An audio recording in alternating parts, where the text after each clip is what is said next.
തിരുവിഴാംകുന്ന് കന്നുകാലി ഗവേഷണ കേന്ദ്രത്തിലിറങ്ങിയ കാട്ടാനകളെ ശനിയാഴ്ച രാത്രി വനം വകുപ്പ് തുരത്തുന്നതിനിടെ ആനകളെത്തിയത് ജനവാസ മേഖലയായ കാപ്പുപറമ്പിലേക്ക്. പ്രദേശത്തെ റബ്ബർ തൈകൾ, വാഴകൾ ഉൾപ്പെടെയുള്ള കൃഷികൾ ആനകൾ വ്യാപകമായി നശിപ്പിച്ചു. ലക്ഷ്യബോധമില്ലാതെ ആനകളെ തുരത്തിയതാണ് കൃഷിനാശത്തിന് കാരണമെന്ന് കർഷകർ. തിരുവിഴാംകുന്ന് കന്നുകാലി ഗവേഷണ കേന്ദ്രത്തിൽ 2 ദിവസമായി തമ്പടിച്ച കാട്ടാനകളെ ശനിയാഴ്ച രാത്രിയിൽ വനം വകുപ്പ് തുരത്തിയിരുന്നു. ഈ ആനകളാണ് വെള്ളിയാർ പുഴ കടന്ന് നേരെ കാപ്പുപറമ്പ് തോണിക്കര കുന്നിലേക്ക് എത്തിയത്. തോണിക്കര പാടത്തെ കണ്ണിൽ കണ്ട മുഴുവൻ കൃഷികളും ആനകൾ നശിപ്പിച്ചു. ശേഷം ജനവാസ മേഖലയിലേക്ക് കയറി റബ്ബർ തൈകളും പിഴുതെറിഞ്ഞു.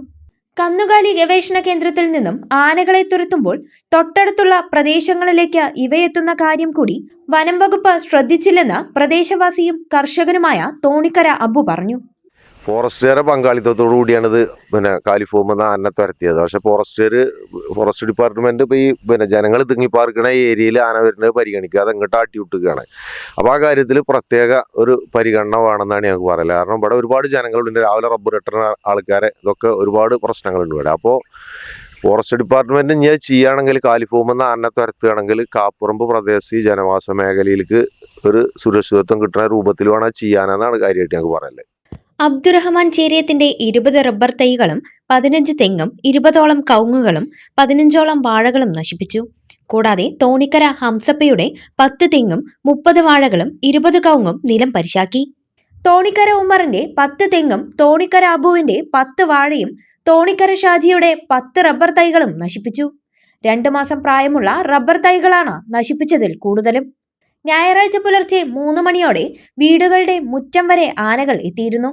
മതിയായ സുരക്ഷാ സംവിധാനമോ ആനകളെ കയറ്റാനുള്ള കൃത്യമായ പദ്ധതിയോ ഇല്ലാതെ പടക്കം പൊട്ടിച്ച് അലക്ഷ്യമായി തുരത്തിയതിന്റെ ഫലമാണ് കാപ്പുപറമ്പിലെ കൃഷിനാശത്തിന് കാരണമെന്ന് വാർഡംഗം സാനിർ മണലടി പറഞ്ഞു.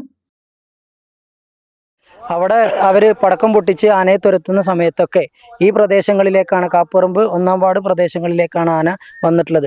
അതിന് മതിയായ മുൻകരുതലുകൾ എടുക്കാതെയാണ് ഫോറസ്റ്റ് ഡിപ്പാർട്ട്മെൻറ്റിൻ്റെ ഭാഗത്തു നിന്നും ഇത്രയും സംവിധാനം ഒരുക്കുന്നത്. കാരണം എന്താ വെച്ച് കഴിഞ്ഞാൽ ഇവിടെ കുറേ ആളുകൾ തിങ്ങിപ്പാർക്കുന്ന സ്ഥലമാണ്, റോഡ് ഇതിൻ്റെ ചാരയാണ്. ഈ വീടിൻ്റെ അടുത്ത് വരെ ആന എത്തിയിട്ടുണ്ട്.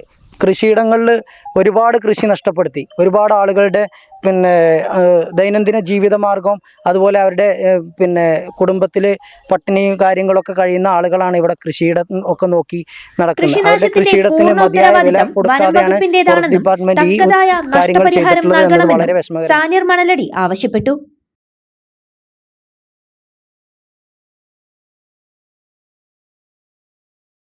ആനയെ ഇന്നലെ 12 മണിയോട് കൂടിയാണ് ആന ഇവിടെ 11:30-12 മണിക്കാണ് ഇവിടെ ആന എത്തിയത്.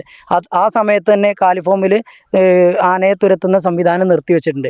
അങ്ങനെയുള്ള സംവിധാനത്തിൽ നിന്ന് മാറി ഇതിനൊരു സുരക്ഷിതത്വം നൽകുന്ന, കൃഷിയിടങ്ങൾക്കും ജനവാസ മേഖലക്കും സുരക്ഷിതത്വം നൽകുന്ന രീതിയിലേക്ക് വനപാലകർ മാറണം എന്നാണ് അറിയിക്കാനുള്ളത്. അതുപോലെ തന്നെ ഇന്നലെ ഉണ്ടായ ഈ കൃഷിനാശത്തിൽ എത്രയും പെട്ടെന്ന് ഈ കൃഷിക്കാർക്ക് അതിൻ്റെ തക്കതായ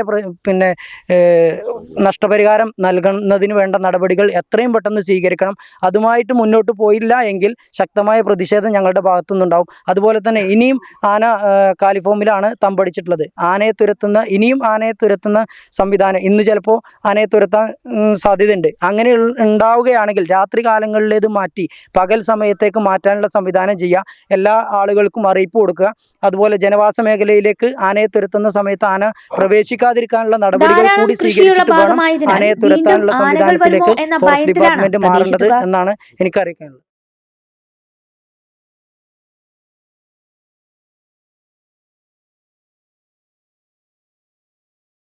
അലനല്ലൂരിലെ സേവന രംഗത്ത് 80 വർഷത്തെ പ്രവർത്തന പരിചയമുള്ള പാലക്കാട് ജില്ലയിലെ class 1 super grade bank Alanallur service സഹകരണ ബാങ്ക് എന്നും ജനങ്ങളോടൊപ്പം.